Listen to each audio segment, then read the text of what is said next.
Hi, everyone. I'm Heather Kernahan, CEO of North America at Hotwire. We are a global tech communications consultancy, and we are so proud to partner with the PR Council and support the Agency Ready certification program.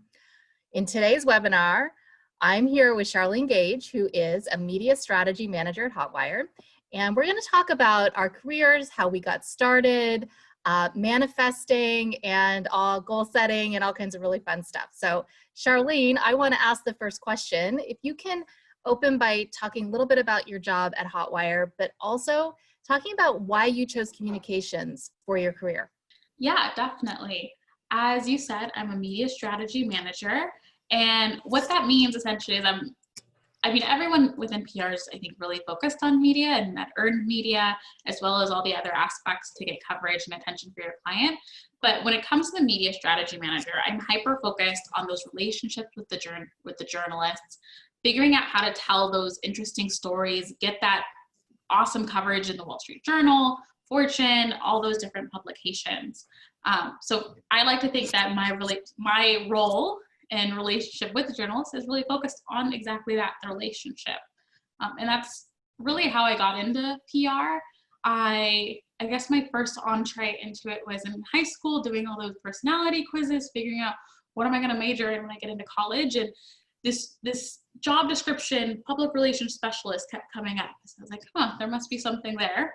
And then I went to De Anza, and they had an intro to PR class, and that I took it, and I ended up falling in love with it, and I haven't looked back since. I ended up going to San Jose State, majoring in public relations. I've always been interested in storytelling, and like I said, I didn't know what PR was before, and realizing, hey, this is actually kind of like a storytelling type role that's not necessarily having to be a novelist or a comic book writer or something like that. Did you know anybody that worked in communications or PR? No, I didn't. I'm trying to think now that I actually know the role, if I do know anyone before. Yeah. No, I came from a family of engineers, and so heavy focus into STEM and doing anything with science and technology, which is not my personality at all. And that's probably another reason I went into PR. I do remember looking and thinking like, okay, what career can I go into that has the least amount of science and math? And communications was it, which is kind of funny because now I'm doing enterprise tech PR. So totally, that's what I was going to say, is at least your background with your family and what you wanted to do, kind of, they come together, you bring them together, and you could always call home, I guess, and say, can you explain, this technical concept from an engineer standpoint, and they'd be able to help out. Oh yeah, my dad loves being able to talk tech with me now, and I actually understand it, kind of. That's awesome. For your role, Heather, I wonder if you can talk a little bit about, because I know Hotwire, we have Barbara Bates, who's the global CEO, and then there's you, who is the North America CEO. If you can kind of talk about your role here leading the US too, and how you came to do that, because I know it's not necessarily the most normal. You have an MBA, for goodness sakes, which is amazing. So if you can talk a little bit about that background and how you got to where you are. Yeah, and I'll go back a little ways because I did my undergrad in international development studies and political science, and I thought for sure I was going to go work for a nonprofit or an NGO internationally and do things like peer education programs. And I did a lot of that work in high school. So I went and I lived in Africa, for example, for 6 months, and I worked on a peer education program there. But when one of my volunteering stints that I went through, I met a woman who said to me, if you want to build a family, it's really difficult to do that if you're going to commit your career to working internationally nonstop. And also, it doesn't pay very well. So you need to make sure that you're okay with that. And I really reflected on what I wanted out of life. And I was in my early 20s and thought, okay, maybe that's not for me, but I don't know what is. And I ended up reading a syllabus for a PR certificate that was a 1-year program, and it was brand new. And kind of like you, like everything that I read about it sounded incredible. So I went and did the certificate, and I got launched into tech just by chance. I got hired by a tech agency. They were building websites, and this was in the late 90s. And I loved it from the second I worked in tech. So I did a little bit of PR, but then I shifted into marketing. And eventually I felt like I wanted to be a chief marketing officer because that's where the decisions were being made. And I am Canadian. I will tell you, like, I'm always kind of like, Canadians always feel like they're second place. So I wanted to be top of the heap. And I went to school to do my MBA. And as I was finishing that up, I was meeting with a professor who was saying, look, when you're the CEO of a company, here are the things you want to look at in the financials. And it really stopped me. And I said, well, what do you mean? And he said, well, when you're the CEO. And I'm like, I could be a CEO. Like, it had never dawned on me. And he said, yes, why else are you here getting your MBA? To be trained to be a CEO. And I'm like, oh my God, I've been setting my limits too low. Like, and I don't know if you've ever had that moment, Charlene, where somebody said something to you and suddenly like your mind is blown. Like, I've been thinking too small. So after that, I was like, okay, I need to be a CEO. And I have no idea how that's going to happen. But I ended up meeting Barb when she founded and ran Eastwick. And she said to me after a series of conversations, why don't you come join Eastwick and I will teach you how to run an agency if that's your goal to be a CEO. And that's what I did, and worked my way to president. And then we were acquired by Hotwire, and I kept my president title, which was really important to me. But always with the goal, and I always had that conversation with Barb. It's like, my goal is to be a CEO, and always saying like, what are my gaps? What do I need to do to get to that position? And at Hotwire, we were able to grow the business so much in the US and become a really important part of the Hotwire global business that it warranted a CEO in the US to kind of signify the business is at a place now where we need a chief executive officer for this business in the US market. So from all of that, I would say, just own your career. It's good to know what your goals are. Not everybody does, but like, I've had different goals over different periods of my career. And when I have a goal, I make it known. I talk about it with my manager. Even when I was at Eastwick, there was a time when I was trying to get promoted to president, and I had a little campaign called Heather for President that I'd meet with Barb and say like, okay, Heather for President, how am I tracking? How am I doing on this journey? And I know it's going to take a long time, but I want to get there. So between Barb and I know Barb really looks after the whole business globally. We're in many countries around the world, all throughout Europe and the US and also Australia. And she manages the global strategy, the global business. And my focus is really in the North America business, which has a lot of growth potential, but I also look after the Australia business as well. Yeah, that's nice. The difference. And a long story about my background. No, I love it. It actually sounds like there's quite a few people that kind of have helped you along your way, whether that's like Barb helping you become that CEO position you wanted, or even that professional from your MBA to even figure out like, I want to be a CEO when I grow up, essentially. Yeah. Like, is there anyone else that you found kind of in your career path that kind of helped you along your way? And how do you even figure out who those people are and tap into that? 'Cause I know that's something for me, being now almost 5 years into a career, is figuring out like, okay, how do I find those people? And is it actively seeking them out, or is it more of just being conscious of the people in your life that can help you along your path? Yeah. I mean, so many people, like both really positive and really negative too. Like I've got bad stories of things that have happened that have also helped me quite a bit. I have found that I've been most successful in getting help when I sort of know directionally where I'm headed. Mm-hmm. And I can help more people when I know directionally where they're headed. So I will often say, and I don't know if you've heard me say this, but I can probably get you anywhere you need to be in your career. Like I can freaking get you there, but you got to know where you're headed for me to be able to help you get there. So if let's just say, Charlene, you want it to be like, my goal is to be the president of media strategy at Hotwire, right? Like that's what I want to do. I want to create a job and I see that in my pathway. Then you would say, okay, like probably who could help me get there, both inside Hotwire, but also outside of Hotwire? Who has that job? Who's been successful at that? Who could guide me? And so I think once you anchor on where do I want to get to, and then you can look around and say, who do I think I could have a conversation with and just get some advice? And then you start to figure out from those conversations, is this someone who could mentor me maybe long term? And then you ask, could I come back to you every time I have questions? Or sometimes people show up in your life and they're there for a moment, like that professor was there for me to knock me upside of the head and say, be a CEO. And then, that I moved on from the relationship and we didn't continue a mentorship relationship after that. So I'll always say, kind of, you need to know where you're headed. But there's also times in your career where you're in an exploratory mode, where you're not really sure what you want to focus on or what you want to do next. And so I think those are also fun periods of your career, because then you can talk to a ton of people and do a lot of exploring outside your business, inside your business. joining organizations like ColorCom. I know you're very influential in ColorCom in San Francisco. You're probably talking to a lot of people through that association. And I think it's a great way just to explore different careers and opportunities. Definitely. Yes. Yeah. So I want to ask you a bit about goal setting, because I loved what you posted. I think it was on our Slack a couple of weeks ago, where you found this list that you had written years ago detailing what kind of company you want it to work for, what kind of workplace and environment you want it to be part of. And you were saying, you know, I manifested this to life, and it made me think about what's next for you. Do you have an outlook that's 2 or 3 years away and some goals that you've set, or maybe you think about goal setting in a different way? Yeah, I mean, I love goal setting, and it's funny because I think when I shared that, people did mention manifestation, and I'm not sure how much it's not something I necessarily subscribe to and think of my like, oh, I'm gonna manifest my future. But I've always been one that needs to know where I'm going, because if I don't know what I'm doing and what I'm going, kind of what you said, like I feel like I'm just doing the same thing over and over and over again, day in, day out. There's no point.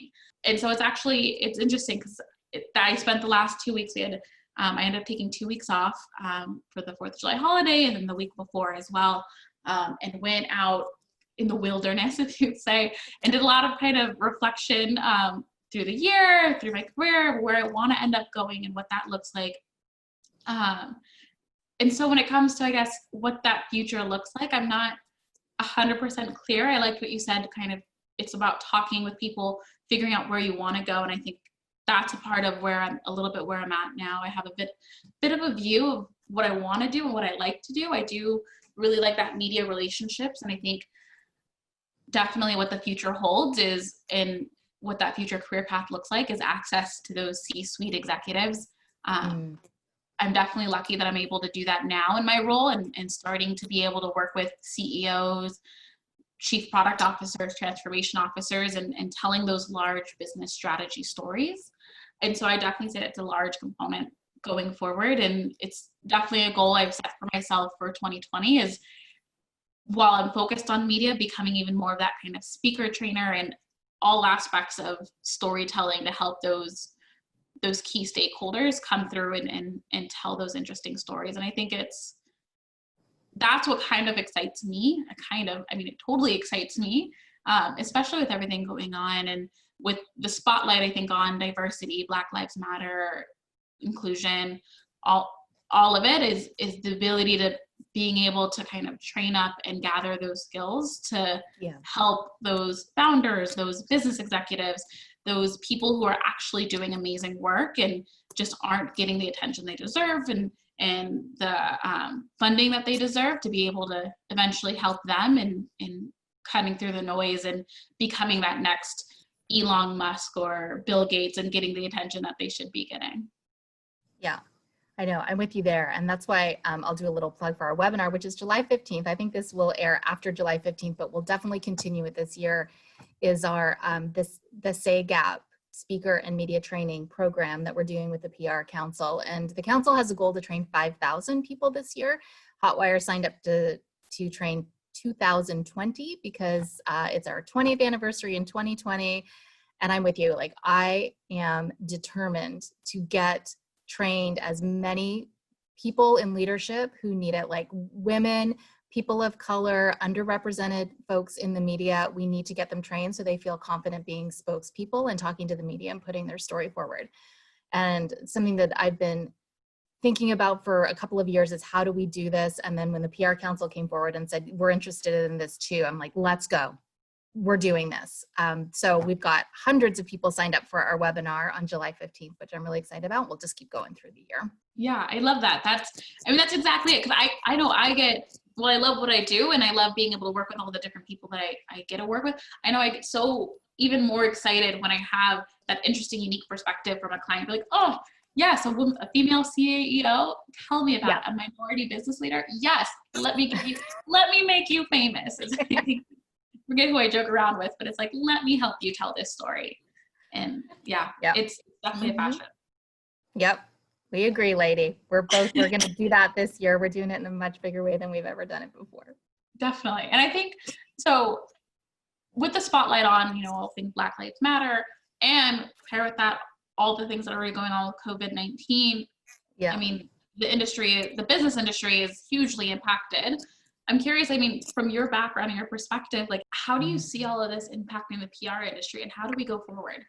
It's a lot, isn't it? It's been a Yeah. lot over these past 4 or 5 months. It is a lot. Yeah. Um, and I spent a lot of time talking with other agency teams, agency leaders. We're really active with the PR Council, and they have tons of meetings that are happening every week, like with focused on HR issues and legal issues and operational issues. So I get a chance to hear from a lot of people and share what we're thinking as well. This is what I think has happened, especially with Black Lives Matter. I think the topic has moved from diversity and inclusion initiatives that are sort of nice to have and operating alongside the business to being at the center of the business plan. And for us at Hotwire, that's the shift that I made when this topic rose again with George Floyd's death. It's like, okay, it can't be alongside. It can't be a nice to have initiative that we have. It has to be at the center of our business. Otherwise, we're not going to have the traction that we want, and we're not going to be able to make real progress. And I think that's been the issue, is because in businesses, if it's been an initiative, sometimes initiatives get deprioritized if there's things that are more urgent or perceived as more urgent come up, and they get delayed or maybe defunded or said next year we're really going to focus on that. But now it's got to be part of the business. So that's the big change I see. I also loved what you were saying earlier about we are the storytellers, and we're the ones that help craft the stories, and we're the ones that can help get exposure for stories. And we at Hotwire have to put more emphasis on whose stories we're telling. And that's going to be a change that we can make individually. Like every single person on our team can make those decisions about asking for a different spokesperson, or who else do you have with a diverse point of view? Or, you know, we put forward all white leaders on your leadership team. Let's look within your business and see whose voice we can add to the mix, because we know your goal as a company is to be a diverse and inclusive company. So we can do that work as a business. And that's where I really want to spend the next 3 years moving ahead and helping other agencies figure out how they can do it too. I want to be proud of what we're doing. And I know that if we work on putting forward different stories and different spokespeople and bringing light to topics around Black Lives Matter in particular, we can all feel really proud of it. And that's what we want, right? Like that's what we want to do in our jobs. We want to make a difference. We want to help tell stories. We want to make an impact. And that's why I want to show up every day to do innovative, fun, interesting, big shit. Like that's what I want to do every day. So we're going to do big shit, Charlene, over the next 3 years. Yes, please. Oh my gosh, yes. Love that.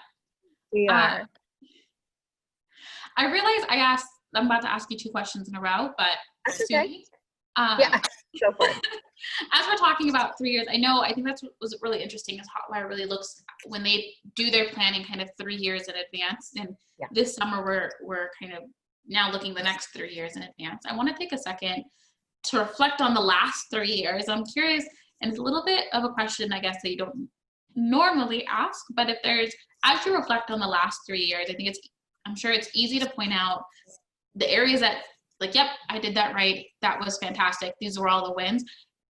As you look back, is there something that you would do over if you could of the last 3 years that you think was like, could have done that better, or I would have played that out a different way?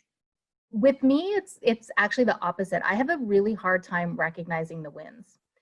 And I know that we've been successful, and I see the success, and some of the success is our employee scores. For example, we have an employee survey we do every year, as you know, and we see how engaged our employees are. That's improved year on year, which I'm really proud of. I see the revenue increase. The clients are staying with us longer than they have in a long time. You know, client retention is really good. There's so many good indicators. I have a really hard time sitting with that recognition, like sitting and saying we did a really good job. And so on, you know, my performance reviews that I have with Barb, my boss, she has always encouraged me the whole time we've worked together to stop and recognize the success a little more before moving on to all the things that I don't think went well, because that's where I tend to spend more time. Is we didn't do this right, we didn't do that right, we didn't get traction here, we didn't get traction there. And I recognize that if I'm always focused on what's not working, it doesn't really allow the team a chance to feel successful and to celebrate. So I've worked quite hard over the past couple of years to really focus on the success. So I have I sit down for my review with Barb and I'm like, here are the 8 things that did not go well this year. Let's start there. And she's always like, time out. Let's talk about what went really well. But there's 2 things that came to mind as I thought about this question. One do-over I'd probably go back on is trying to do too much, which is what I'm always trying to do. There's a lot of ideas in our business. Our team is so creative and wants to do so many different programs and initiatives and try this thing and try that thing. And we've tried to do way too much over the past 3 years. And I think if we'd taken some of the initiatives away, we'd probably had more traction in a few areas. So that's one. The second one is around our people. Probably about 3 years ago when we put our 3-year plan into place, it was the first time for Hotwire having a 3-year plan. It was very ambitious.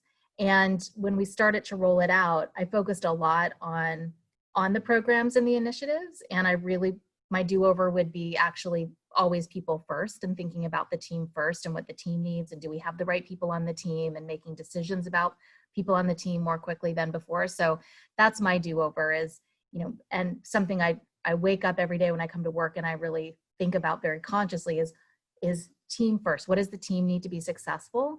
And from there, everything else is going to be fantastic. So we're a people business, of course, and I work really hard to celebrate that and celebrate each person and then move on to the next thing.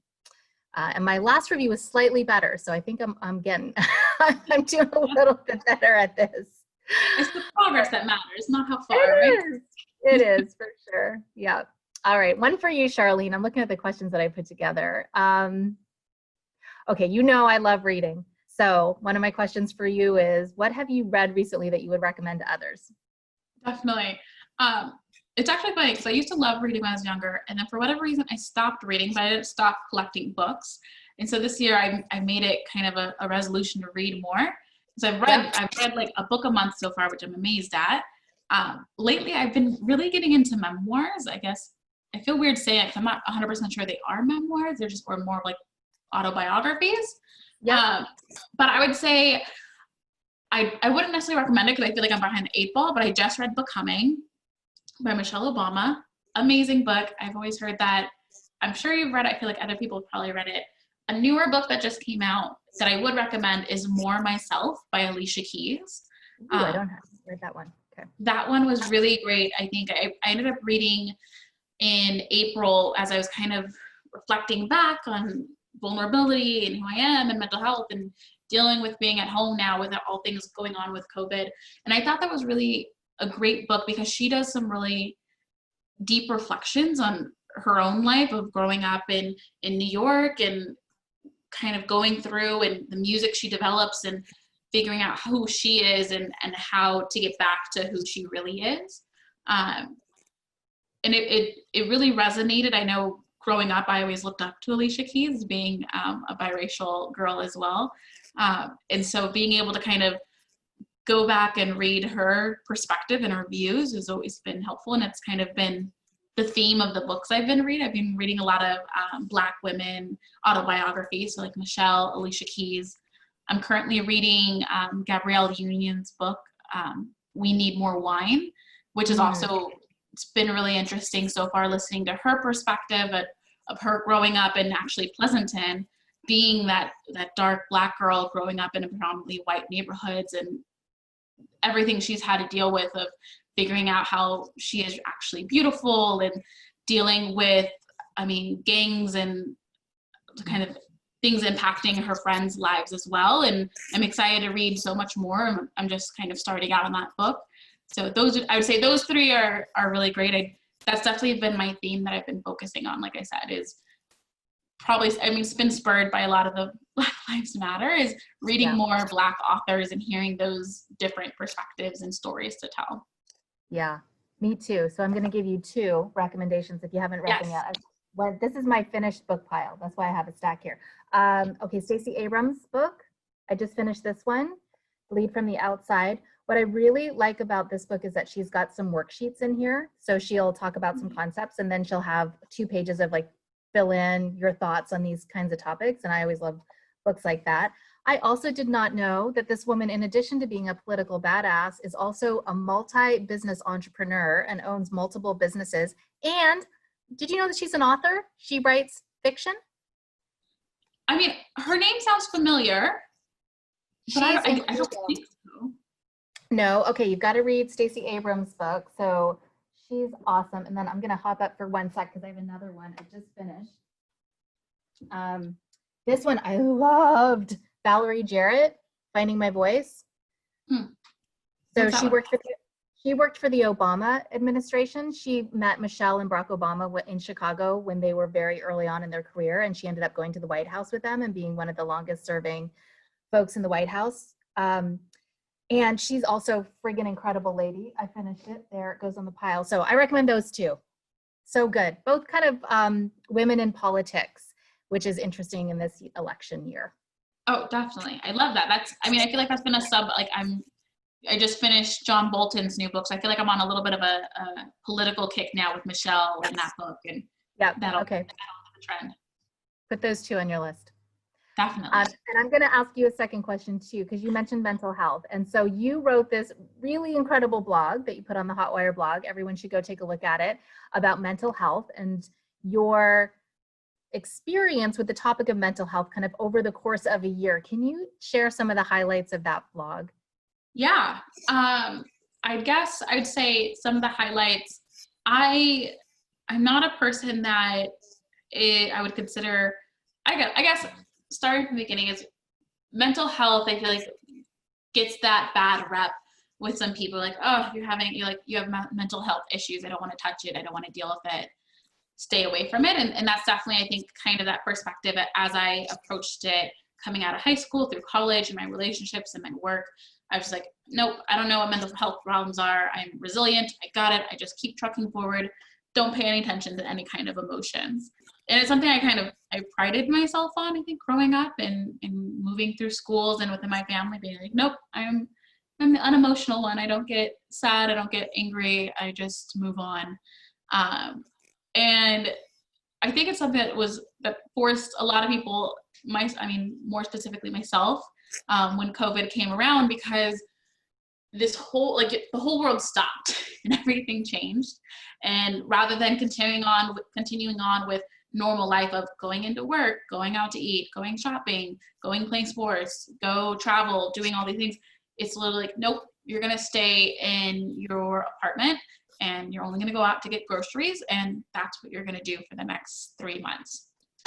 And at first, of course, with that perspective of, again, not acknowledging or dealing with any kind of mental health, it's like, that's fine. I like staying at home. I get to do so much more. I finally get the best schedule that I want to make. I don't have to commute. I can do whatever I want without judgment. And then, but I found it was about a month into all of that kind of going on. I was coming up to about a week. I was going to have a week off in April, kind of birthday PTO, Easter PTO. And that week, oh my gosh, it was probably the hardest week I've had in a long time. I felt like I was running a race. And as I'm looking at that Friday day off coming, and I'm like, it could not come fast. I was like, oh my God, I just was sitting at my computer, and of course no one's around. So if you want to cry at your keyboard, you can, because no one can see you. I'm just sitting there wanting to cry. I was like, so much stuff I have to do. I feel like I have to finish before I go on PTO, trying to compete. And I'm like, I don't know how I'm going to finish all this stuff, literally feeling so exhausted. Somehow I finished, and knowing too that the work that I was doing was complete crap. I'm like, just turn it over. I don't even want to hear the feedback. I know it's crappy. And so I remember that Thursday, finally crawling in bed and being like, oh, I'm done. I don't have to work for another week. And then there's that voice that's like, this probably isn't a normal feeling. Why are you feeling this way? Nothing's really happened. Why? And so luckily Anero, Hotwire's parent company, has been offering trainings each week to kind of help with employees dealing with everything going on. So I've been going to those just because I love training so much. And Sarah Scott Paul, she kept mentioning this word called vulnerability. And they would just kind of bring it up in conversations oh yeah, be vulnerable. And in my head, I was like, okay, what does that mean? I know what I think it means, but I don't know what that means in the context of showing up at work and being vulnerable. Absolutely no clue. And so I ended up reaching out to Tiffany, our head of people and culture, and she pointed me in the direction of Brene Brown, who talks about vulnerability a lot. And so I spent then that next week diving into all things vulnerability and mental health, and realizing so much, putting kind of a word to like, oh, this is what I'm feeling, acknowledging that your emotions and your feelings, and being able to kind of label them and give them a space, and that they're valid. Just because you feel this way doesn't make you less than or not as valid. And so that was just an interesting, I think, kind of realization from there, and feeling then re-energized, coming back to work from PTO. And then it kind of just seemed like the theme of my life after that, trying to focus on like, okay, I'm just going to focus on being real about how I'm feeling and my emotions. That's what I'm going to do. But I'm not going to go out of my way and tell people like, oh my gosh, like, hey, I feel so crappy all the time because I'm working on this one thing, or I just feel exhausted. Like, I wasn't going to offer that up, but I was going to give it if it offered. And then I ended up reaching out to Angela, head of marketing, and thinking in my head, I'm like, I want to grow my brand somehow. Maybe I'll figure out how to like do maybe like a monthly media blog post or something. And she tells me that that Hotwire is looking for a blog post about mental health. And I was like, of course they are. And she asked if I would write it. And so I was like, yeah, sure. Because I think that's something, I mean, I think the journey, and it's weird because I don't necessarily want to consider it a journey, because I think it was just like kind of more of a realization of like, oh, like this is a turning point and it's a continual thing. But people like realizing, especially in PR, and the mental resiliency of going through everything COVID and everything going on now, of being able to realize like, hey, like I feel a certain type of way, and it's okay for me to feel a certain type of way. That doesn't define who I am, but ignoring isn't going to help at all either.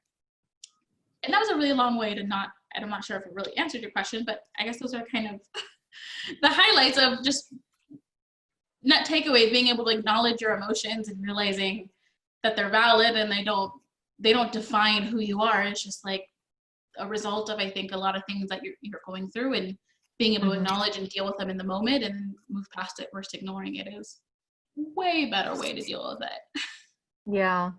It's a skill we all need, especially in working agency where you're a consultant to lots of different companies and people, and you're interacting with different personalities. And it's like, it's rough, right? Like you've got to have this, you got to show up every day in a professional, informed, prepared way. And I think to be able to do that, you have to acknowledge and understand yourself really well to know when you need to turn off, check out, recharge. How do you even recharge? What makes you feel good? It's a continuous learning. And that's why we did last year, I think it was, Bring Your Whole Self to Work guide that we posted up on our website. And it's still there. And it shared so many stories from our colleagues around the world about mental health topics that were important to them. And people did share a lot. And I think when you can bring light to stories that might seem like they're difficult, or you wouldn't want anybody to know, or that are scary, that's vulnerability and sharing, and other people can learn from it. So I'm also really proud of our topics internally around mental health and how we help our team with that topic and what we share externally. Definitely. I mean, I think that's, like you said, like in the PR industry, it just so, I feel like it's so, the workload, the demand, it's definitely there. I think there was a joke at the last agency I was at. We used to have this kind of closet relaxation room, and then we never talked about what we use that room for until they turned it into a maternity room. And they said, you can't go in unless you're nursing. And then we started talking about, okay, well, wait, where am I supposed to go if I need to cry? Because all the ACs and all the junior staff turned out being like, oh, this is our crying room. When work just gets overwhelming, we go into this dark room, shut the door, turn off the lights, and just cry. And of course, at the time, like people were like, well, you can go outside. And we're like, we're not gonna go cry on the street like maniacs. Like, what are we gonna do? And I think that's something that's like realizing at that time, like it was kind of a joke, but then realized like, that's something like we all probably could have got together and talked about and figured out, like, why are we feeling this way? How do we get past this versus just, oh no, I just go into a dark room and cry sometimes because of work. Like, it's no big deal. Like, that's crazy. And so being able to acknowledge that and being able to like, okay, like other people are also going through what I'm going through. Like, it's not a singular feeling. helps too so much, of being able to talk with someone who gets what you're going through and understanding, because we're all going through pretty similar stuff, but at least right now with the COVID and dealing and figuring out like what is our future going to look like after this, Yeah. after we come out of this too. Yeah, and all the different family and friend situations that everyone is having to help manage through. I was talking to someone the other day, and I had something going on in my family, and I was very focused on what was happening. And then I didn't say it to her, but then she said, "Oh, we've got this thing going on in our family, this big crazy thing." And I was like, "Oh my, everybody's got something that they're working on, and let's just bring our whole self to work and be there for each other and make it a place where we can talk about what's happening or what we're feeling or get advice." All right. So what's the one new thing you want to tackle in the next year? My one new thing I would want to tackle, I think, looking at how I framed up what my future looks like in the next few years and what I want to accomplish. I think in the next year, it's really becoming, I like at Hotwire, we have kind of our certified speaker trainers. We have Lindsay Riddell, who's amazing.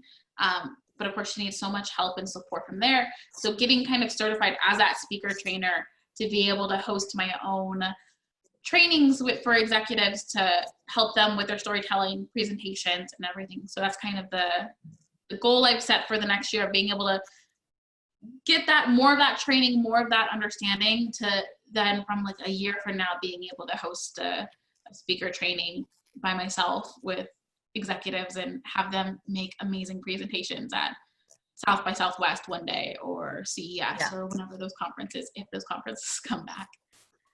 Yes, in some way, shape, or form. Okay, that's a great goal, and we'll definitely make that happen because we can do that in less than a year, I think, Charlene. Definitely. Definitely. Okay, well, thank you for the chat. If you'd like to know more about Hotwire, we're at hotwireglobal.com. I am also very accessible. You could always email me at heather.kernahan@hotwireglobal.com. I will do info sessions. I'm sure Charlene would do an info session with anybody who wants to reach out to her. She's charlene.gage@hotwireglobal.com. And for more information about the PR Council Agency Ready Certificate Program, if you haven't joined already, and you probably have, just check out their website. So thanks, everyone. Thanks, Charlene, for chatting. Thanks so much. Bye. Bye.